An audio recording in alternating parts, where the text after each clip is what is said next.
Alléluia. Romains chapitre 12, verset 2. Romains chapitre 12, verset 2.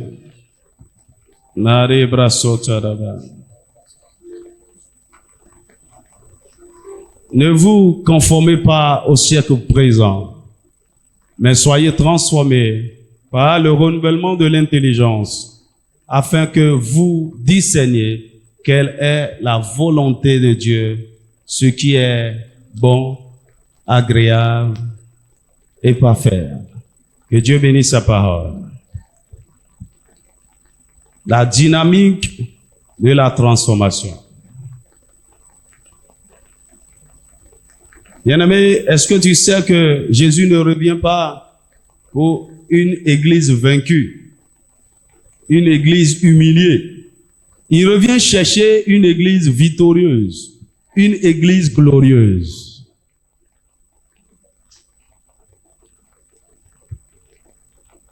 Et la condition dans laquelle l'église de Jésus est en ce moment, ça ne peut pas, c'est inacceptable. Il y a du travail à faire. Quand tu te regardes toi-même personnellement, c'est pas ce que Dieu attend de toi. Tu es loin de la réalité. Et si tu es un peu spirituel, tu dois t'apitoyer un peu sur toi-même. Vraiment, après toutes ces années, c'est là où je suis. Vivant encore dans la peur, dominé par la maladie, des situations, des sorciers qui continuent de nous oppresser. Il y a quelque chose qui ne va pas. Jésus n'a pas versé son sang pour que, je sais pas, nous essayons de vivre. Non. Il nous a établis dans la victoire. Dis-moi un vrai amen. Et la nouvelle création, ce sont des stars, des super-hommes, des gens étranges. C'est-à-dire, les sorciers doivent nous voir et être ébahis. Le monde des ténèbres, des occultistes, il doit dire, mais c'est quoi ce qui sont ces gens-là? Ce n'est pas ce qu'ils font actuellement, ils nous regardent et ils se moquent. Il y en a qui font du bruit, ils connaissent rien, ils ne maîtrisent rien. On ne comprend rien des lois du ciel, on ne sait pas comment maîtriser le soleil, la lune, on ne sait pas parler aux étoiles. Les choses que Dieu a créées et nous a donné la domination sur elles.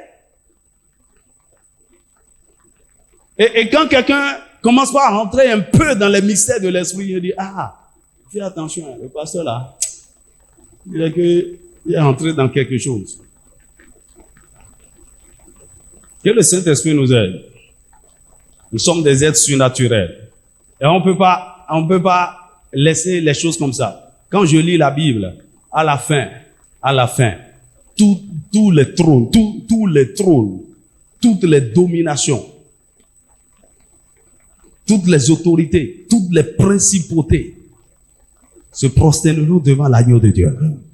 La Bible dit, les dominations et les autorités connaîtront à travers l'Église la sagesse infiniment variée de Dieu. Mais pas avec cette dimension de l'Église. Il faut que ça change. Aide-moi à dire à ton voisin, finissons avec la religion. Okay? Et rentrons dans la vie victorieuse.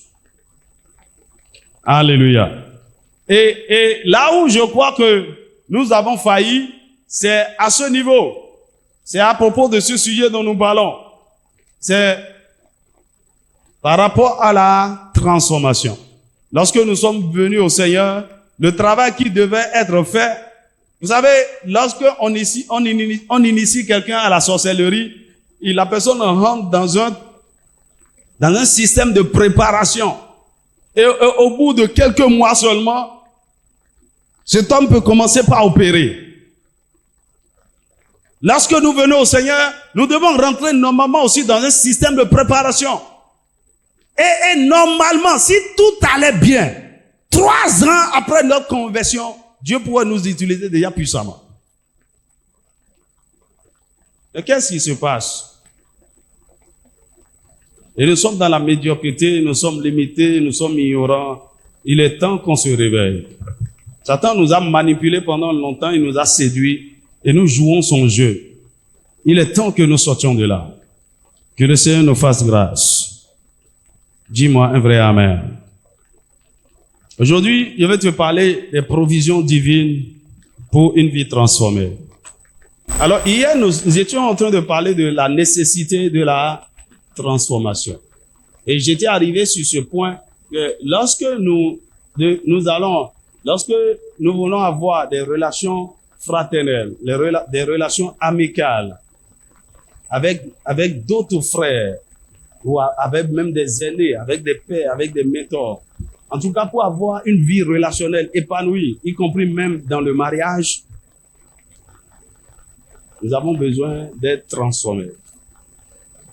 Dis-moi amen. En réalité, la fraternité, l'amitié, là, le domaine où les relations, nous sommes épanouis dans les relations, c'est un peu dans la maturité. En fait, un chrétien qui vient de naître de nouveau n'est pas encore vraiment habilité à entretenir de bonnes relations saines et relations profitables avec son frère ou sa sœur. Et puisque beaucoup de gens à l'église sont restés à l'étape de bébé spirituel, de charnel, c'est pourquoi dans nos églises, il y a trop de conflits, il y a trop de divisions, il y a trop de guerres, il y a trop de batailles, il y a trop de non-pardon, il y a trop de... C'est des gens qui vivent dans la chair, ils sont pas du tout transformés. C'est pourquoi il y a des problèmes dans les mariages, il y a des divisions, il y a des séparations. Dis-moi amen. Alors quand nous lisons 2 Pierre chapitre 1 à partir du verset 5, vous allez voir que la Bible nous parle de 7 choses, de 8 choses que nous devons avoir. Ok, bon, 7 choses qui doivent se reposer sur la foi. Est-ce que quelqu'un me suit? En fait, le Seigneur m'a fait comprendre que la raison pour laquelle il nous a donné la pyramide dans notre logo, c'est à cause de ça. Ok, c'est pas la pyramide des francs-maçons. Oui, là, il y a un œil en haut, là. Et maintenant, quand tu regardes bien sur ce schéma, tu vas voir la pyramide à 8 niveaux. Tu comptes bien à 8 niveaux. Il faut bien compter après. Ok. Alors, il demandait au Seigneur, c'est quoi? Pourquoi tu dis la pyramide? Il dit oui. Il m'a donné ce texte. C'est la statue de l'homme parfait. Il dit, j'ai suscité cette mission pour bâtir les hommes parfaits. Ok. Et la perfection, ça part de la nouvelle naissance. Et lorsque nous sommes nés de nouveau, lorsque nous avons reçu Jésus, et nous recevons le don de la foi. Selon Romains chapitre 12, verset 3. La Bible dit que nous recevons une mesure de foi. Et c'est une dimension de foi sur laquelle nous devons bâtir. En quelque sorte, c'est la fondation. La foi est la fondation de la vie chrétienne. Dis-moi amen. Mais ce n'est pas juste la foi salvatrice. Cette foi salvatrice doit être développée, cultivée. Dis-moi amen. Alors, si la foi doit être notre fondation, vous êtes d'accord avec moi que il y avait d'autres fondations en nous avant que nous acceptions le Seigneur. Dis-moi amen. Il y avait une croyance, il y avait une mentalité, il y avait une certaine forteresse. Il y avait des alliances, il y avait des malédictions, il y avait des réalités spirituelles dans lesquelles nous sommes nés. Quand nous acceptons Jésus, ces choses-là ne sont pas balayées dehors, juste comme ça. Il faut que, en établissant la fondation de la foi, nous renversons toutes ces choses. C'est comme vous voulez bâtir une maison, vous ne venez pas juste, vous commencez pas à élever. Non, vous travaillez, vous fouillez le sol. Vous déracinez, vous enlevez les troncs d'arbres, tout. Mon ami, lorsque nous venons au Seigneur, il y a toutes sortes de choses qui doivent être enlevées. Dis-moi amen. Et maintenant, ça dit quoi? Les mauvaises et anciennes fondations de notre vie doivent être détruites et renversées. Le terrain doit être nettoyé. Maintenant, la bonne fondation de la foi doit être établie. Dans la plupart des cas, beaucoup d'entre nous, cette fondation n'a été jamais établie. En fait, notre vie est établie sur d'anciennes fondations. Je disais à certaines personnes en ligne le dimanche, j'ai dit, c'est quand beaucoup de gens viennent au Seigneur, on veut commencer avec Dieu, c'est-à-dire, par exemple, j'étais catholique, j'étais protestant, j'étais céleste, j'étais ceci. En fait, on croit que cet héritage-là, Dieu en a besoin. Et donc, on veut bâtir sur ça. On veut continuer avec Dieu là. Non! Tout ce que tu avais en dehors de Christ, c'est-à-dire, mis à part tes dons, tes talents, tes capacités, on n'en a pas besoin. Jésus n'en a pas besoin. Il veut tout renverser, il veut tout détruire et rebâtir avec toi. Et beaucoup d'entre nous ne sommes pas prêts à recommencer avec le Seigneur. Donc c'est difficile. C'est pourquoi beaucoup de chrétiens n'ont pas de fondement solide. Il n'y a pas de foi. La foi qui est la fondation n'est même pas bien établie. Ok? Maintenant, lorsque la fondation de la foi est établie, ça fait partie des doctrines fondamentales. Lorsque la fondation de la foi est établie, nous devons ajouter à la foi la vertu. Donc, c'est des briques qu'on pose. On doit ajouter la vertu. La vertu, c'est la morale. C'est la moralité chrétienne. C'est là où le Saint-Esprit commence par nous enseigner. Sans aller dans les profondeurs, sans nous montrer même le pourquoi et le comment. Ça, c'est pas bon. Ça, c'est pas bon. Laisse ceci. Le chrétien ne vit pas comme ça. C'est-à-dire, on apprend la vertu. On apprend à vivre dans le royaume de Dieu comme un bon citoyen. Et ça, c'est l'œuvre du Saint-Esprit. Il commence par nous corriger. Laisse ceci, laisse ceci, laisse ceci. Mais pendant qu'il fait ce travail, il veut que nous posons une autre couche sur la vertu, c'est la connaissance. Et la connaissance dans toutes ces dimensions. La connaissance dans tous les domaines. Et ça là, ça ne vient pas parce que tu es en train de prier, tu es en train de jeûner. Tu payes le prix pour ça. Dis-moi amen. Et la banque de connaissances prioritaire que Dieu nous a donnée, c'est ça, c'est la Bible. Et tu es à l'église depuis des années, tu n'as même pas encore lu la Bible une fois. Toute la Bible une fois, de Genèse à Apocalypse. Il y a des choses, tu n'en as même aucune idée, tu n'en sais rien. De quoi on parle? Tu ne connais rien.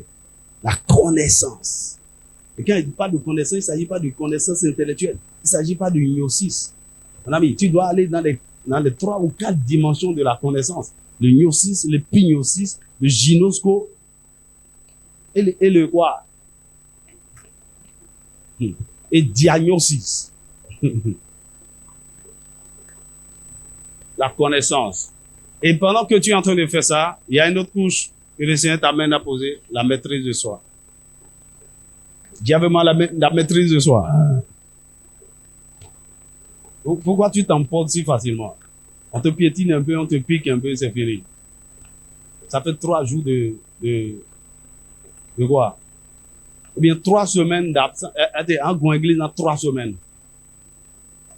Tu es fatigué, en colère, tu es la maîtrise de soi. Après cela, la patience. C'est un fruit de l'esprit. Hein. Ceux qui savent qu'ils sont patients ici. Patient. Il y a des gens qui sont flegmatiques et on a tendance à croire qu'ils sont patients. Ils ont le temps. C'est pas vrai. Quand certaines choses commencent par tarder, on va comprendre, on va savoir si tu es vraiment patient. La patience.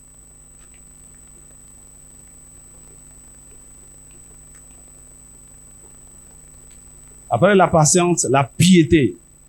Ça, c'est la vie de sanctification, la vie de sainteté. La vie semblable à la vie de Dieu.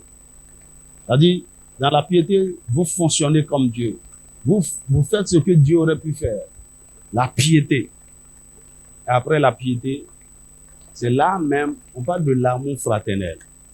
Si tu veux parler de mon frère, ma soeur, mon ami, mon ceci, c'est à ce niveau-là. Tu vois que c'est à un niveau très élevé.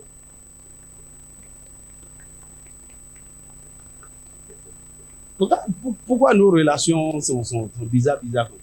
Tu n'as même pas la connaissance. Tu n'as pas la maîtrise de soi. Tu ne peux pas entretenir des relations. Est-ce qu'on est ensemble?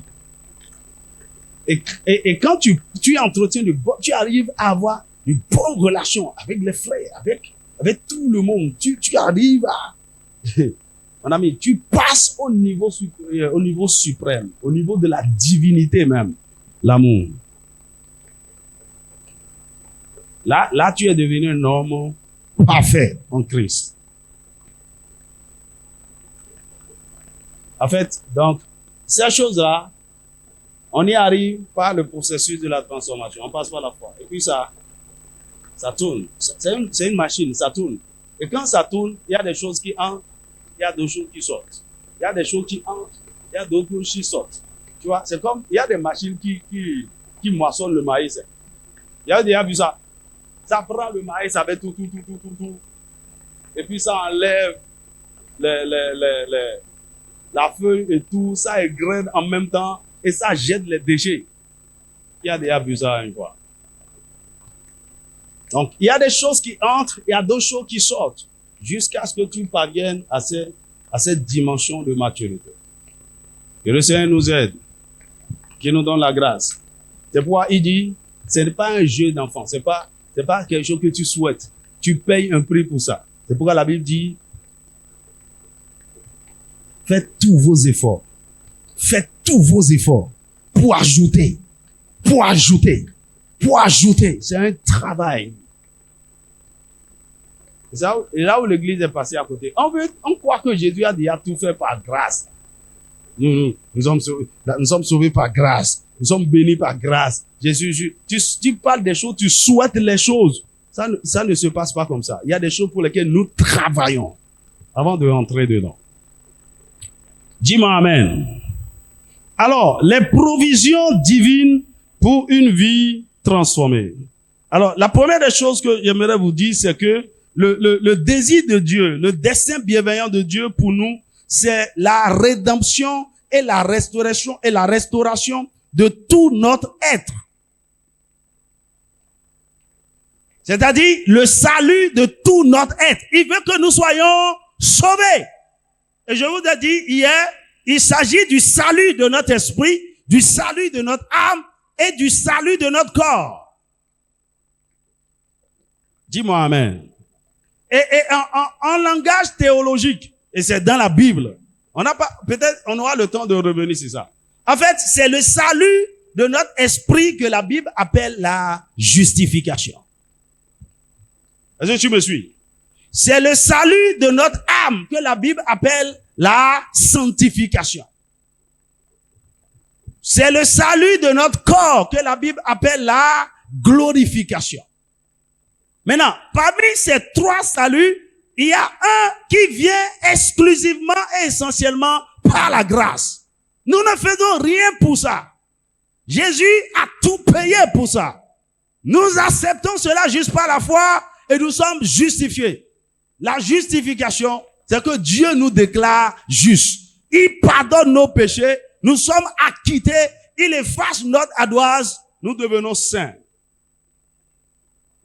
Personne n'a rien fait pour ça. Jésus seul a payé le prix. Ok. Mais, à partir de notre justification, je vais revenir parce que ça fait partie, le don de la justice de Dieu fait partie des provisions que Dieu a mis à notre disposition pour notre transformation. Maintenant, quand nous sommes justifiés en Christ, il y a quelque chose qui entre en nous. La vie de Dieu est activée. Nous recevons le don de l'esprit. Nous recevons le don de la justice. Il y a un travail qui commence pour la sanctification de notre âme. Mais c'est pas tout. Il y a aussi la transformation de notre corps. Mais ces deux dernières choses, la sanctification de notre âme, la glorification de notre corps, ça vient par des prix que nous payons. Bien entendu, en collaboration avec la grâce de Dieu. Dis-moi amen. C'est pourquoi quand tu es là, et tu dis, ouais, je suis la justice de Dieu en Christ. Je suis saint. Je suis sanctifié. Il m'a acquitté, il m'a pardonné. Mon ami, si tu ne mets pas en œuvre le processus de la sanctification, tu vas vivre dans le péché comme un cochon. En fait, on va même penser que tu n'es jamais né de nouveau. On va y revenir. Dis-moi amen. Alors, donc, la vraie transformation s'opère à ces deux niveaux. Où? Au niveau de la sanctification et de la glorification. C'est là où Dieu veut que nous soyons transformés.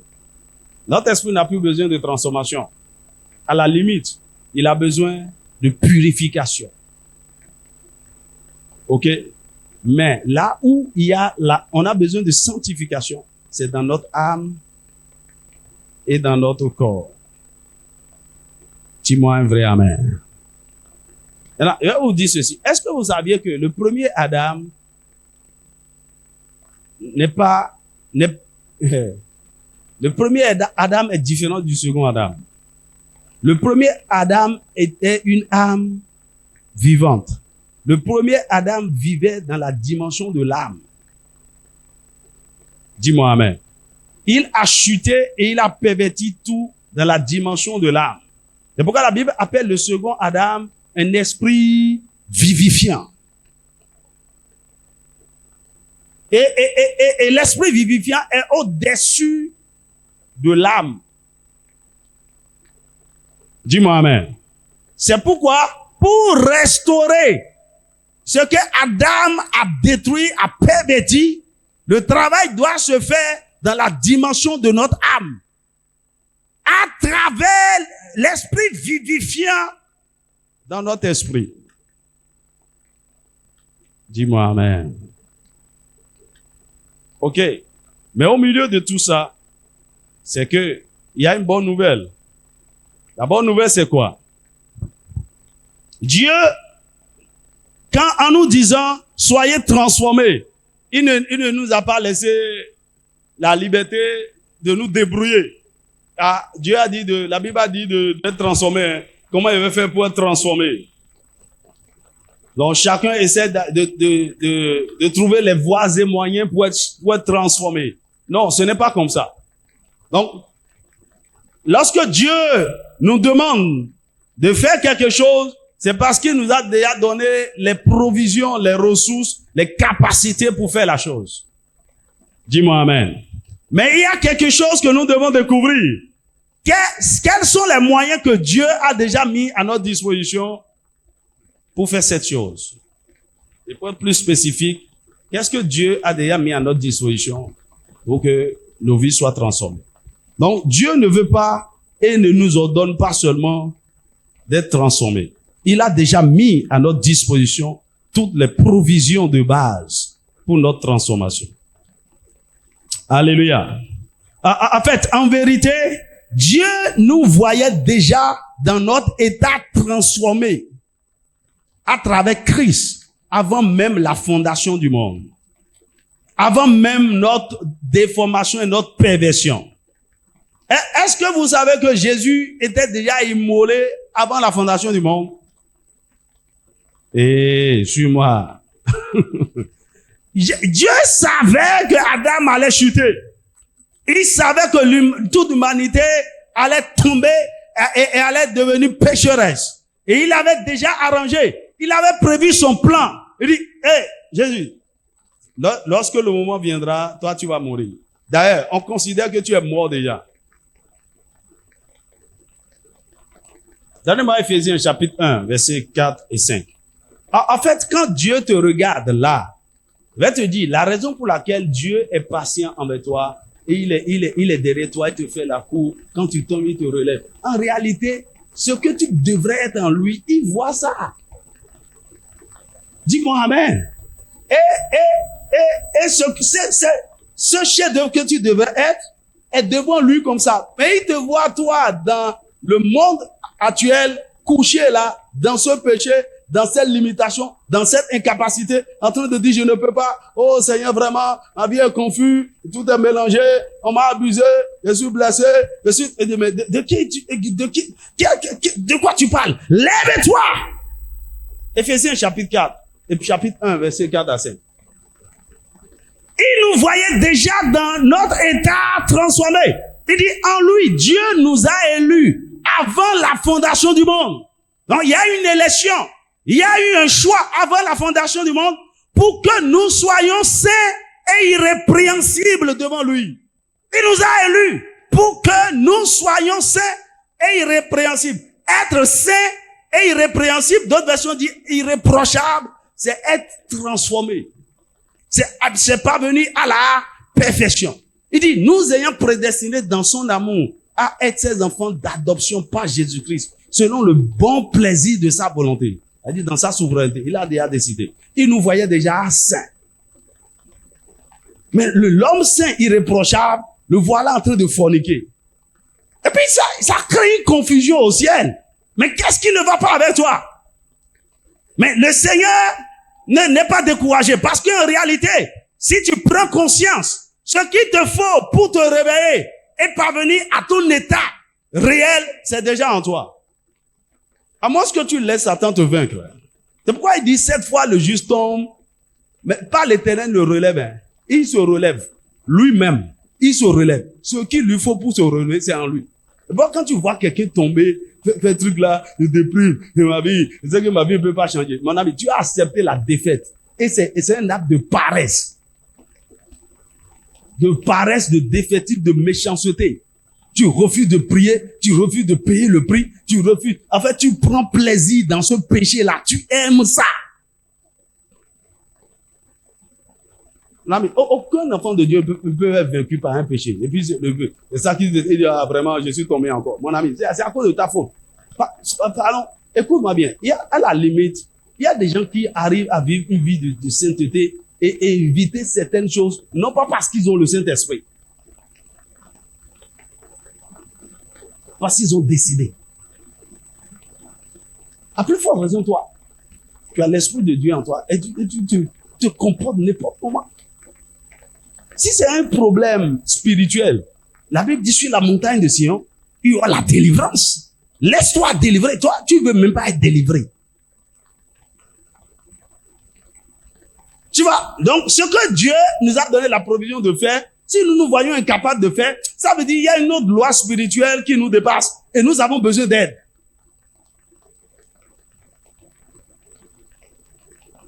Dis-moi amen. Il nous a élus avant la fondation du monde à être saints et irréprochables, irrépréhensibles devant lui. Dis-moi amen.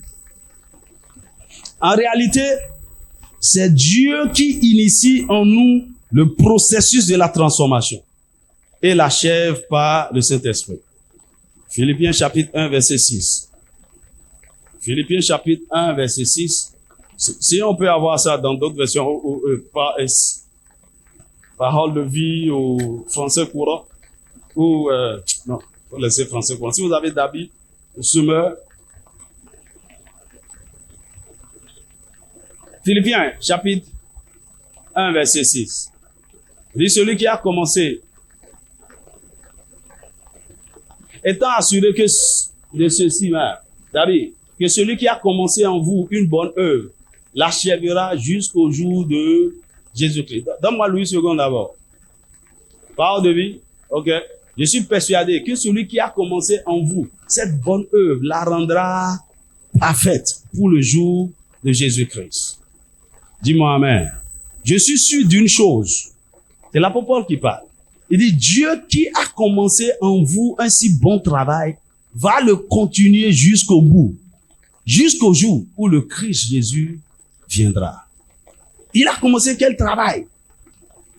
Le salut de notre esprit. C'est lui qui l'a initié. Hein? Et nous sommes devenus enfants de Dieu. Il dit, il va continuer. Ce qu'il a commencé là, il va continuer. Il dit, étant assuré de cela même, que celui qui a commencé en vous une bonne œuvre, l'accomplira jusqu'au jour de Jésus-Christ. Donnez-moi et Philippiens chapitre 2 verset 13. Et chapitre 4 verset 13. Elles sont toujours dans Philippiens chapitre 2 verset 13. En fait, la volonté pour être transformé et la capacité pour initier, pour commencer le processus, c'est Dieu qui nous donne cela. Il dit, je suis, et c'est Dieu qui produit en vous le vouloir et le faire, selon son bon plaisir. Il produit en nous la volonté d'être transformé, la volonté d'être agréable, la volonté d'être juste, c'est lui qui produit ça en nous. Selon son bon plaisir, le vouloir et le faire. Donc, le désir. Et ce qu'il faut aussi faire. Celui qui a vraiment le désir pour quelque chose est prêt à payer le prix pour que la chose soit accomplie. Ce que beaucoup de chrétiens font, c'est qu'ils souhaitent. Ils souhaitent être agréables. Ils souhaitent être saints. Ils souhaitent. C'est comme s'il dit, je veux me réveiller ce matin-là même, et puis la colère là, j'ai constaté que c'est pas. Et puis la douleur, le non-pardon que j'ai là, mon ami, il y a un processus pour pardonner. Ça va partir comme ça. Et je ne sens plus de douleur. Mon âme, non. Dieu te donne la volonté pour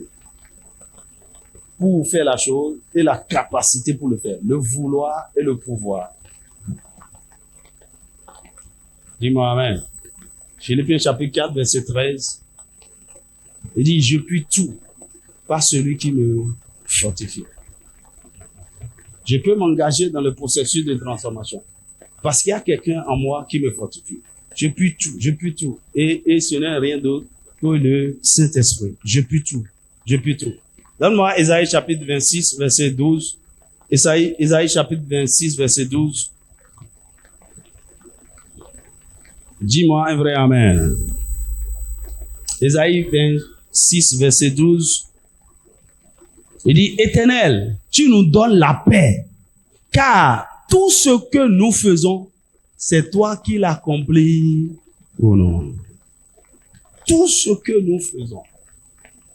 Donc, quand quelqu'un commence par se glorifier, après il dit, ouais, tu sais, moi, j'ai remporté la victoire, si c'est vrai, je fume pas, je ne bois pas, je suis vieille, je suis mon ami.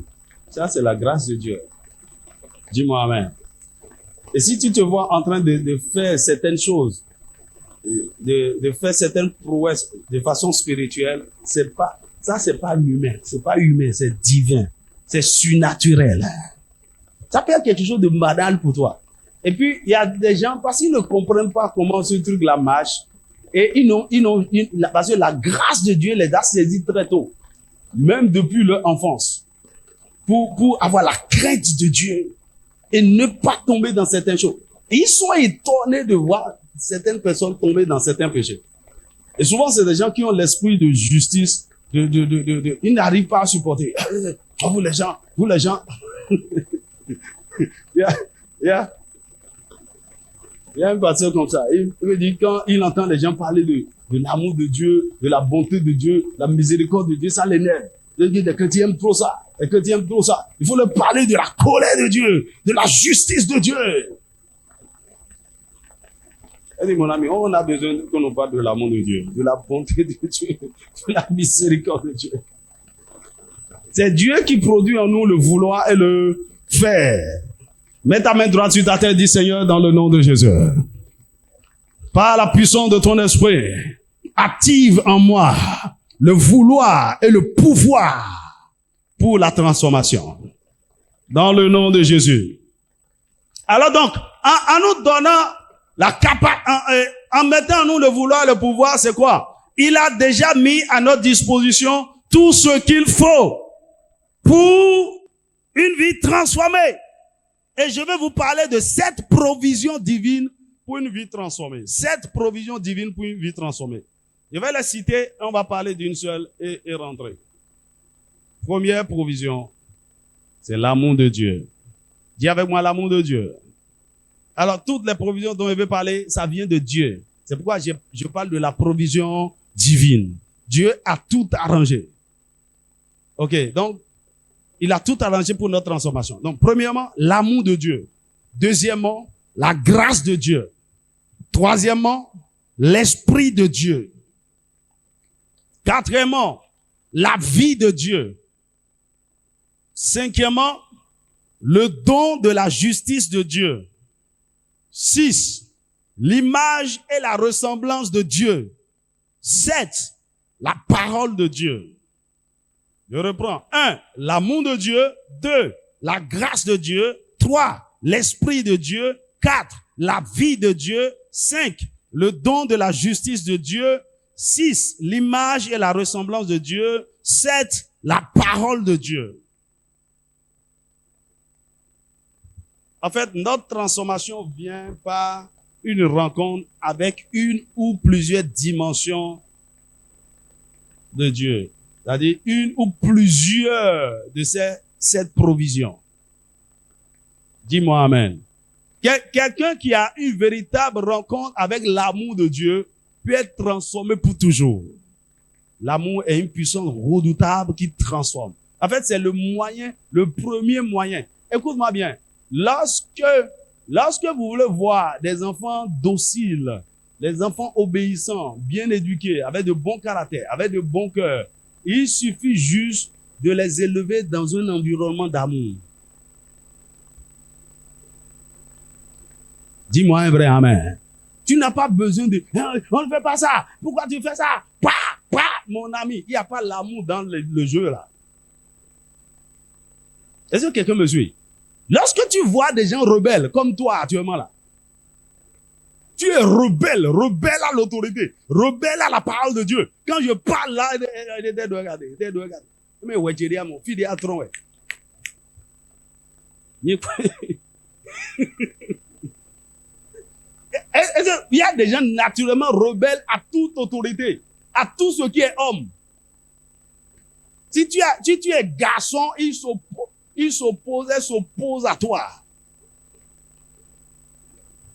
Pourquoi? L'environnement, là où il n'y a pas l'amour, là où il y a tu vois, il y a beaucoup de parents, ce sont les justiciers. Ils n'ont même pas un peu de miséricorde. N'importe quoi, allez. C'est, mon ami. Les gens vont essayer dans cet environnement de faire les choses par peur d'être châtiés. OK? Mais là où l'amour est manifesté, on a la raison pour laquelle on obéit, on est correct, on veut faire plaisir à celui qui nous a aimés. On veut lui rendre, on veut pas frustrer celui qui nous a aimés. Est-ce que quelqu'un me suit? Alors donc, Dieu, il savait combien bas l'homme était tombé. Combien nous sommes pervertis, déchus de la grâce. Et donc, la première des choses qu'il met à notre disposition pour nous secourir, ce n'est pas la loi. Ce n'est pas, tu as encore fait ceci, tu as encore fait ceci. Mon ami, quelqu'un qui est déjà perverti, troublé, traumatisé, faut plus lui donner des lois. Faut même pas essayer de lui dire, ici on ne fait pas ça, on ne fait pas ça. Tu es en train de créer un rebelle et vous allez faire la guerre bientôt. Présente-lui l'amour. Mon ami, il n'y a rien de plus puissant qui transforme que l'amour.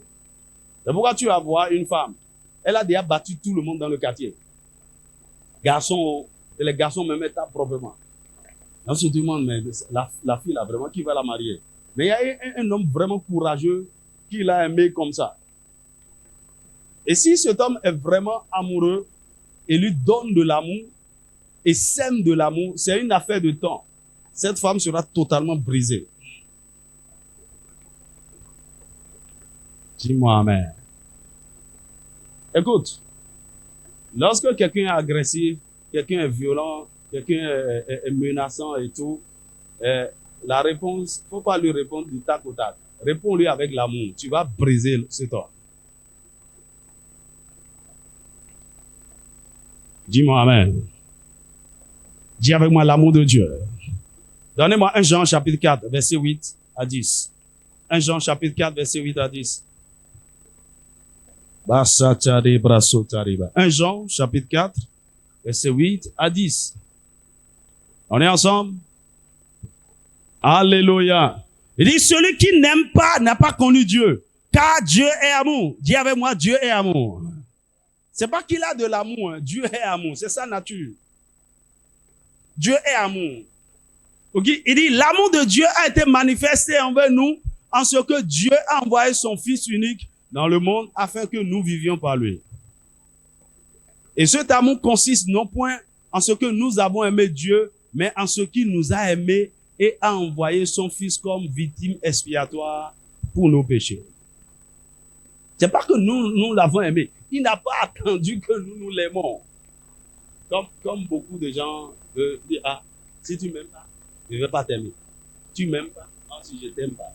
Non. Dieu n'a pas attendu que nous l'aimions. Il nous a aimés. La Bible dit, pendant que nous étions encore pécheurs, des impies, Dieu nous a aimés. Et il n'a pas dit seulement je t'aime.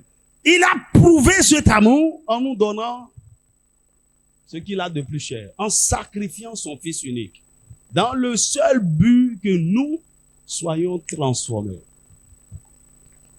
Bien-aimé, Dieu est amour et tout ce que Dieu fait est avant tout motivé par l'amour. Et si nous sommes vraiment transformés à son image et nous arrivons à la perfection, hein, de la statue de l'homme créé selon son image, nous devons fonctionner comme Dieu désormais. Ça dit quoi? Tout ce que nous devons faire doit être motivé par l'amour. Tout. Donc, ainsi, la création de l'homme à son image et à sa ressemblance, c'est motivé par l'amour. Le plan de rédemption de l'homme après la chute, c'est l'expression aussi de son amour pour nous. Il ne faisait rien pour lui-même. Il le faisait parce qu'il nous aime. Dis-moi un vrai amen. Et c'est pas amour pour nous que il a déjà prévu, avant même de nous créer, que nous allions tomber, et il a arrangé le plan de rédemption. Et il savait comment nous serons restaurés. Oh, dis-moi un vrai amen. Tu vois, c'est comme un homme en se mariant avec sa femme. Il savait que sa femme n'est pas parfaite. Elle va tomber, elle va faire des erreurs. Donc, elle a déjà prévu tout ce qu'il faut pour pardonner. Est-ce que vous savez que lorsque vous êtes dans une relation sérieuse, parfois, il est bien d'imaginer les pires et mauvais côtés de celui avec qui vous êtes en relation. Hello. Et s'il faisait ça, quelle serait votre réaction? Si elle faisait ça, quelle serait votre réaction? Si tel arrivait, quelle serait notre réaction? Non, on ne s'imagine même pas que ça peut arriver. On dit non, jamais. Il ne peut pas faire un truc comme ça. Et si ça arrivait? Si ta femme tombait dans l'adultère, il faut penser à dire non, je ne veux même pas penser à ça. Jésus a déjà pensé à tout. Tout ce que nous on peut faire, toutes les conneries qu'on peut faire, il a déjà pensé à ça. Et il a déjà reçu les coups pour ça, sur la croix, avant que tu ne commettes le péché. Ça, c'est l'amour. Donc, avant que tu ne viennes demander pardon, la provision pour penser cette plaie, c'est déjà disponible. C'est du genre, il dit, je savais que tu allais faire ça. J'étais déjà pardonné, avant même que tu ne tombes. Lorsque nous rentrons dans la perfection de l'amour, nous devons entrer dans cette dimension. Dis-moi amen. Oh, est-ce qu'on est ensemble? Dis-moi un vrai amen. La Bible nous dit, dans Jérémie chapitre 31, verset 3, que Dieu nous aime d'un amour éternel, par lequel il a prévu nous faire du bien. Donc, regardez comment Dieu décrit son amour. Un amour éternel. Donc, ça n'a pas de commencement, ça n'a pas de fin. Autrement dit, ça ne s'épuise pas. Ça ne finit pas. Waouh! Donc, ce Dieu a commencé par nous aimer. Donc, quand la Bible dit avant la fondation du monde, de moins infini jusqu'à la fin du monde, à plus infini. Un amour éternel. Ok? Il dit, c'est à cause de cet amour-là qu'il nous conserve sa bonté. C'est-à-dire, il décide de nous faire constamment du bien.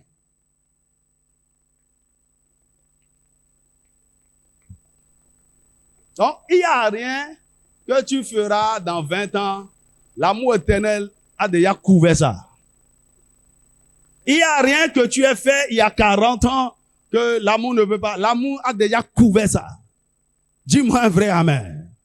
Et écoutez, le plus grand bien que Dieu a décidé de nous faire est de nous voir transformés en son image. C'est de voir son image restaurée en nous par le mystère de la transformation. Dis-moi un vrai amen. Alors, comment l'amour de Dieu favorise notre transformation? En 7 points rapidement. Comment l'amour de Dieu favorise notre transformation? Premièrement, l'amour n'a pas totalement rejeté l'homme après la chute. L'amour n'a pas complètement rejeté l'homme après la chute. De toute façon, Dieu savait que ça allait arriver. Et donc quand Adam est tombé, il n'a pas dit, bon, Adam, vraiment. La Bible nous dit, dans le même chapitre où Adam est tombé, au verset 15, Dieu a déclaré quelque chose et c'était déjà une annonce par rapport à ce que Christ allait faire. Genèse chapitre 3, verset 15. Il ne nous a pas rejetés. Il n'a pas dit, oh, c'est fini en nous. Ceux qui aiment les gens étudient après, c'est fini en nous. C'est quel amour? En tout cas, ce n'est pas l'amour de Dieu. L'amour de Dieu ne finit pas. C'est fini. Dieu n'a pas totalement rejeté l'homme après la chute. Deuxièmement, l'amour a désiré et a établi notre transformation. L'amour a désiré et a établi notre transformation. Il a désiré, il a voulu, il a souhaité et il a conçu le plan pour notre transformation. Si ça arrivait, voici comment je vais les restaurer. Troisièmement, l'amour a payé le prix pour notre transformation. Il n'a pas seulement conçu ça. Il n'a pas seulement désiré ça. Ce qu'il faut pour que ça soit une réalité, il a payé le prix pour ça. Jean 3,16. Dieu a tant aimé le monde qu'il a donné son Fils unique, ce qu'il avait de plus cher, pour que nous soyons sauvés. L'amour a payé le prix pour notre transformation. Quatrièmement, l'amour nous permet de jouir de la miséricorde de Dieu. La miséricorde ou la bonté ou la compassion de Dieu découle de son amour. Si vous n'avez pas l'amour, vous ne pouvez pas être miséricordieux. Vous ne pouvez pas être compatissant. Vous ne pouvez pas être bon envers les gens. Mais parce que Dieu est amour, il a en lui, lui-même il déclare, qu'il est le Père des miséricordes. Le Père des miséricordes, c'est quoi? C'est l'homme, c'est celui-là qui ne nous châtie pas selon nos transgressions. Qui ne nous punit pas selon nos péchés. C'est-à-dire, la miséricorde, c'est une provision divine qui fait que ce n'est pas toutes les fois que quelqu'un tombe que le châtiment doit tomber sur la personne. Allez quoi, Dieu regarde, tu viens de déconner et il ferme les yeux. Non seulement il ferme les yeux, mais le châtiment qui allait tomber sur toi à cause de ce péché, il ne te l'applique pas. En fait, si Dieu allait être vraiment juge, il est juge. Hein. S'il n'était pas père, s'il n'était pas amour, et elle est juste, oh, il n'y a aucun homme sur la terre. Il nous aurait éradiqués depuis. Dis-moi amen. C'est pourquoi même lorsque tu viens au Seigneur, dis Seigneur, je t'aime, je suis né de nouveau. Il sait que tu vas déconner. Dans 2 ans, tu vas déconner. Il sait que demain, tu vas insulter le pasteur. Il sait.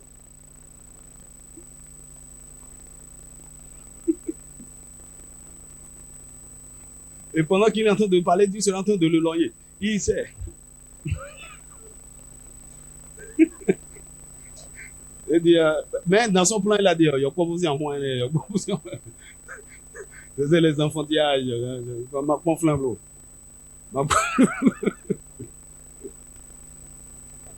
Dis-moi amen. Il ne réagit pas. Il ne réagit pas. Dis-moi amen. Et c'est parce qu'il est miséricordieux qu'il a mis un système en place. Le système de la confession et du pardon des péchés. Ok, il n'y a pas de problème.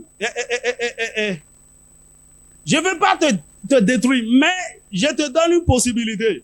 Si tu pêches, viens quand même, toi-même, viens avouer. Je sais déjà, mais toi-même, viens avouer, viens confesser. Je vais te pardonner. Waouh! Mon ami, le pardon du péché, c'est la chose la plus puissante que l'amour peut vous offrir. C'est-à-dire quoi? Quelqu'un qui a déconné grave, en fait, ce qu'il a, lui-même, il a fait là, il appelle ça péché impardonnable. Je ne peux pas me pardonner moi-même. Mais celui contre qui il a fait la chose lui dit, non, je te pardonne. Je t'ai pardonné, vraiment, sincèrement. Je ne retiens rien contre toi. C'est ce que Jésus a fait pour nous. Dis-moi un vrai amen. 5. L'amour va nous chercher pour nous sauver. L'amour va nous chercher. L'amour nous fait la cour. L'amour est derrière nous. L'amour nous séduit. L'amour nous fait du bien. L'amour il est derrière nous patiemment. Autrement dit, c'est nous qui avons péché. C'est nous qui avons besoin de lui. Ok? Mais c'est lui qui est derrière nous. Je dis, oh ma fille, viens, je t'aime. Non? Et tu fais. Tu vois, on dit, même si, les gens disent souvent, même si la femme est intéressée, elle fait toujours un peu ça. C'est-à-dire, c'est du genre, si elle dit vite oui là, on va croire qu'elle est trop facile. Mon ami, à quoi ça sert? Oui, maintenant ou après, à quoi ça sert? Ça ne change rien.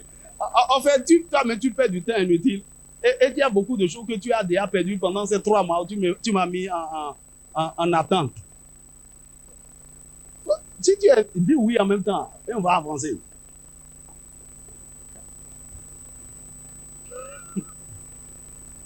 Je dis, oh ma fille, je t'aime bien, ouais, je sais. Mais Jacob aussi m'avait dit ça hier.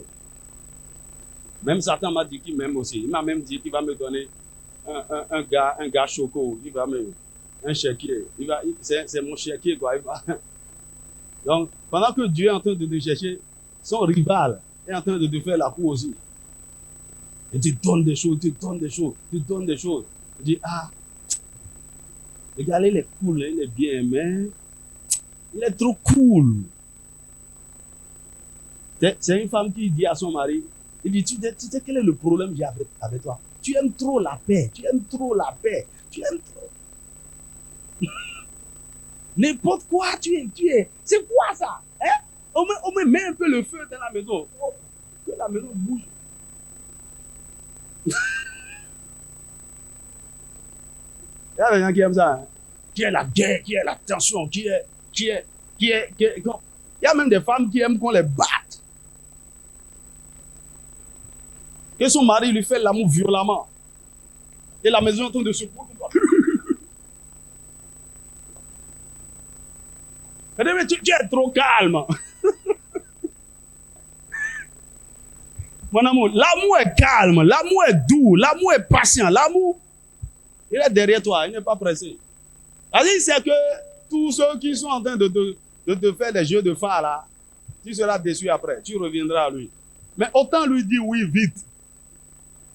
Parce que dans le naturel, parce que beaucoup de filles n'ont pas vite dit oui, elles sont passées à côté de leur. C'est pourquoi elles viennent au mariage, elles restent derrière.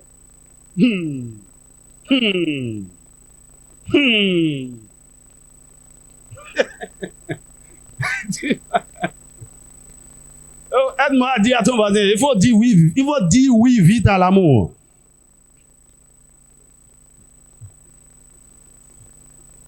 Il n'y a pas son pareil, il n'y a pas son pareil, il n'y a pas son semblable. Pourquoi tu es en train de... Qu'est-ce que Satan est en train de te montrer? Tu crois qu'il y a mieux ailleurs?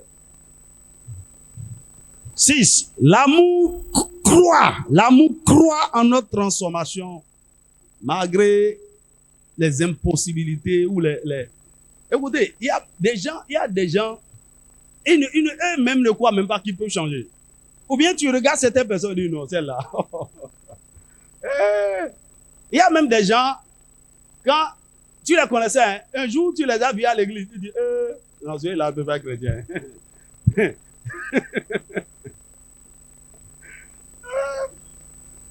Un gangster comme ça qui est devenu pasteur. Et puis il prêchait dans une ville et un de ses amis, la vie dit, ah. Et le gars, la vie dit, attends, c'est pas. Et puis il a attendu à la fin, il dit, hé mon frère, faut arrêter de tromper les gens, on se connaît là. Depuis quand ça? Toi, mon ami, l'amour croit à notre transformation. Quand bien même nous ne croyons pas que nous pouvons être meilleurs, Dieu nous regarde, il croit que quelque chose de beau, de merveilleux peut sortir de là. Dis-moi un vrai amen. 7. L'amour patiente et nous supporte jusqu'à notre transformation. L'amour patiente et nous supporte. Ah, mon ami, si vous vous aimez, vous devez développer la patience. Vous devez supporter, vous devez endurer beaucoup de choses. Mon ami, c'est pas facile de voir les gens transformés. En tout cas, si tu es marié ici, tu dois savoir de quoi je parle. Tu dois être patient. C'est pas dans 3 mois, hein. Parfois, tu vas attendre pendant 20 ans. Et le mari, après 50 ans d'anniversaire, dit, Georgette, la seule chose que j'ai vraiment, tu n'as jamais changé. Hein? Pépé et Mémé, vous parlez de quoi encore?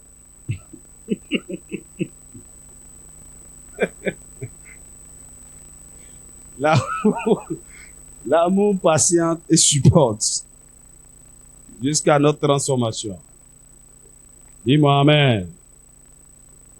Un homme qui me disait, un pasteur, il dit, est-ce que tu connais bien ta femme? Il dit, ouais. Il dit, oh, mon ami, je suis marié avant toi.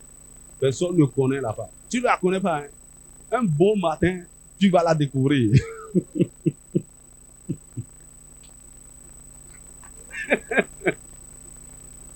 Une dimension que qui n'a jamais révélée, qui n'a jamais manifestée.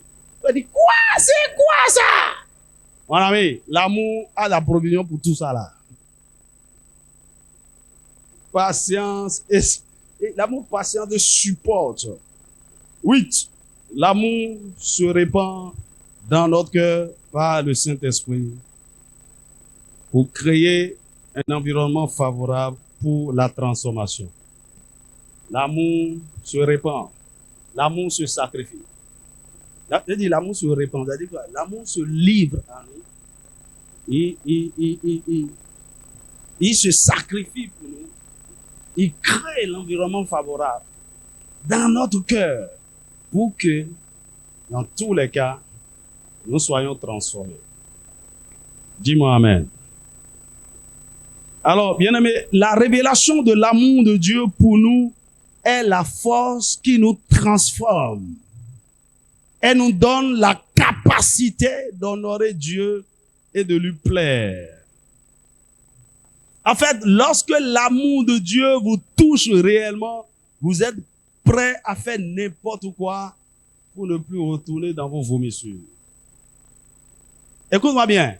À la dimension de l'amour qui touche beaucoup et qui amène à la repentance et à la conversion, c'est dans le pardon des péchés. Le pardon de nos péchés et notre justification sont l'expression la plus profonde de l'amour pour nous. La Bible déclare que celui à qui l'on pardonne peu aime peu. Mais celui à qui l'on pardonne beaucoup aime beaucoup et cherche à plaire. Il y a une dimension dans laquelle vous êtes tombé. Écoute-moi bien. Dieu fait ceci de façon pratique.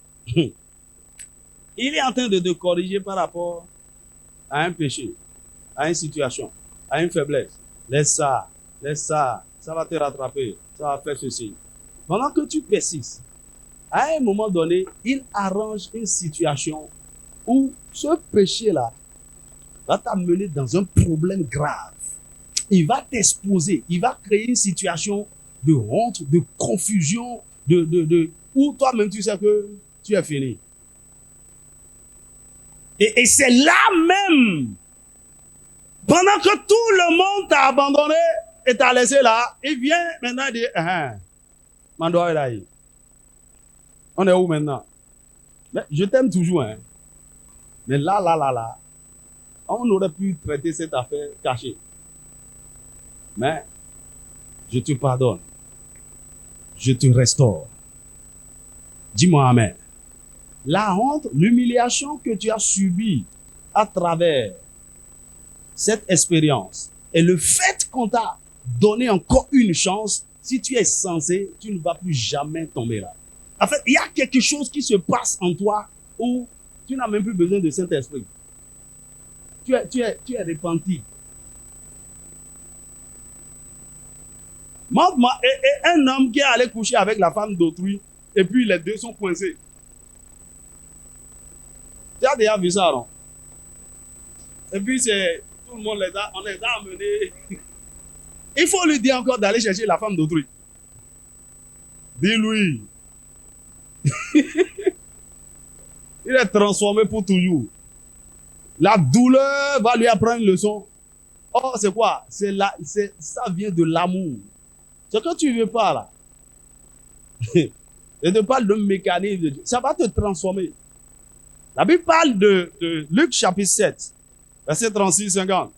Aide-moi à dire à ton voisin, tu ferais mieux de laisser ce péché secret là, avant qu'il ne soit trop tard. Dieu va t'exposer.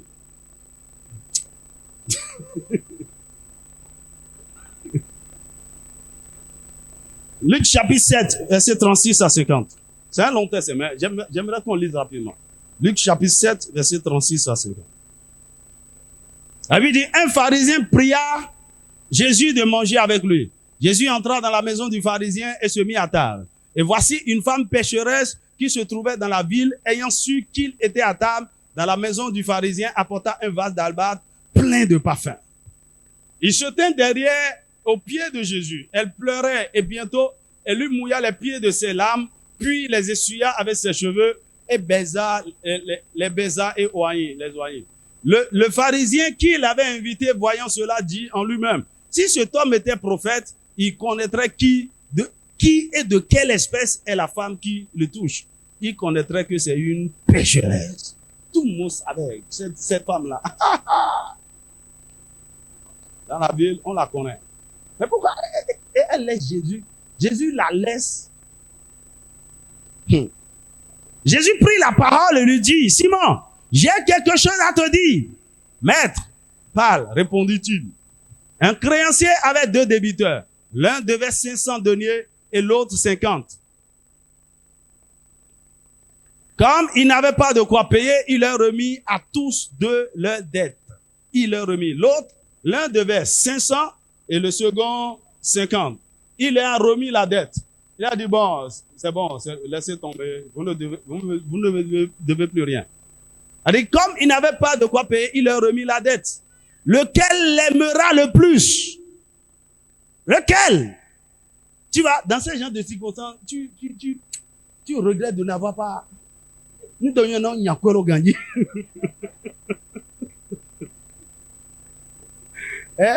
Tu vas dire, maître, attends. Donne-moi encore un peu avant de.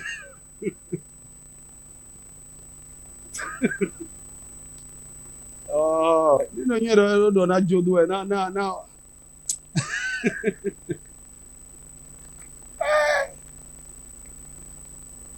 Dis-moi amen.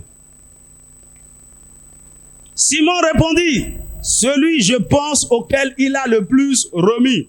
Jésus lui dit, tu as bien jugé.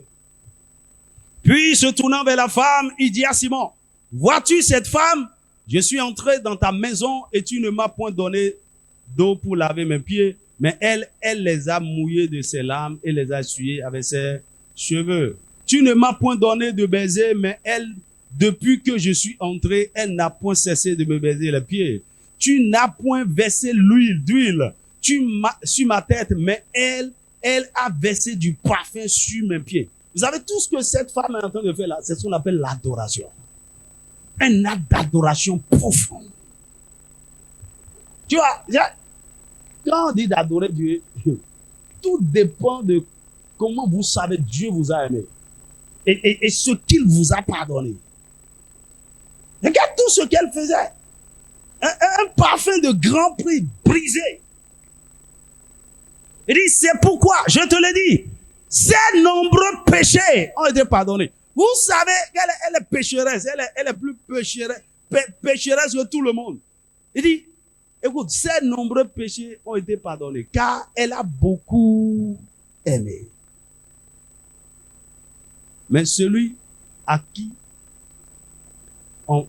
on pardonne peu, aime peu. Et il dit à la femme, tes péchés sont pardonnés. Ceux qui étaient à table avec lui se mirent à dire en eux-mêmes, qui est celui-ci qui pardonne même les péchés? Jésus dit à la femme, ta foi t'a sauvé, va en paix. Ta foi t'a transformé. Tu n'es plus la même personne, va en paix. L'amour, cette femme a répondu à l'amour. Et l'amour de Dieu l'a réellement transformé. Oh, dis-moi un vrai amen. Lorsque l'amour inconditionnel de Dieu vous touche réellement, vous êtes décidé et prêt pour être transformé. La plupart des rébellions chez les enfants et même chez beaucoup d'adultes sont des réactions dues à un manque d'amour manifesté. C'est pourquoi, écoutez, lorsque l'amour de Dieu vous localise réellement, ce que ça fait, c'est que ça vous brise. Ça brise votre défense. Ça brise votre moi. Ça vous humilie. Et là, l'Esprit de Dieu peut vous aider maintenant. Ça brise votre orgueil. Donc, c'est l'amour qui est la première provision de base pour notre transformation. L'amour est une force de transformation redoutable. La Bible déclare dans 1 Corinthiens chapitre 13, verset 8, l'amour ne faillit jamais. Il a une mission, c'est de vous voir changer. Et il ne faillit jamais. Ma prière est que tu rencontres l'amour de Dieu.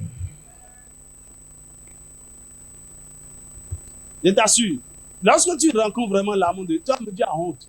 Tu as honte de toi-même. Et à partir de là, l'esprit de repentance te saisit. Et tu dis non, celui-ci qui m'a tant aimé, je ne vais plus le blesser. Je vais lui plaire. Et c'est quand notre cœur s'ouvre comme ça que la capacité divine, le vouloir et le pouvoir nous est communiqué.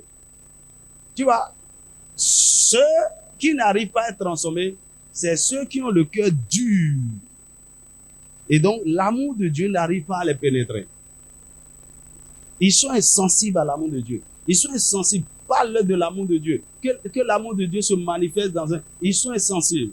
Mais le jour, l'amour, donc Dieu ne laisse pas tomber. Il insiste. Mais le jour où l'amour cogne à la porte de leur cœur, et ça s'ouvre, ils sont brisés. Et c'est dans cet état de brisement que le Saint-Esprit peut nous prendre pour nous transformer. C'est la première provision que Dieu a mis en place pour nous changer. Si tu es parent ici, tu as un enfant qui est têtu, qui a un cas, qui est mon ami, c'est l'amour qui va changer cet enfant. C'est pas la guerre, C'est pas vieux.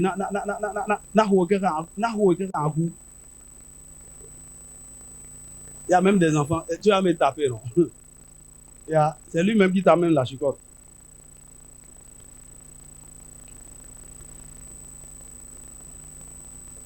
Oh, l'amour de Dieu. Oh, quel amour. Est-ce que tu peux parler au Seigneur?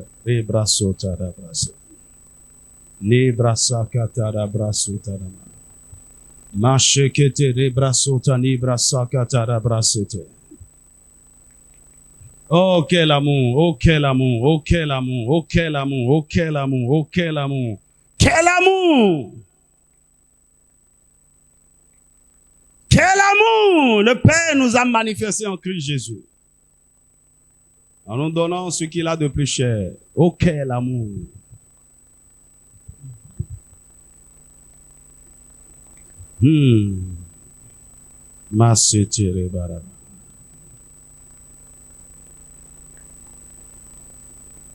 Oh, dis merci à Jésus. Dis merci à Jésus. Dis merci à Jésus. Dis merci à Jésus. Ce n'est pas que Dieu nous a seulement aimés. Jésus nous a aussi aimés en acceptant. Le Père ne l'a pas forcé. Bon, tu vas mourir pour eux. Il a accepté. Parce qu'il nous aimait aussi. Il a accepté livrer sa vie pour nous. Oh, dis-lui merci. Dis-lui merci. Dis-lui merci. Oh, quel amour. Oh, quel amour. Si ce n'est pas parce qu'il t'aimait, il t'aurait rejeté depuis. Avec ta rébellion, avec ton arrogance,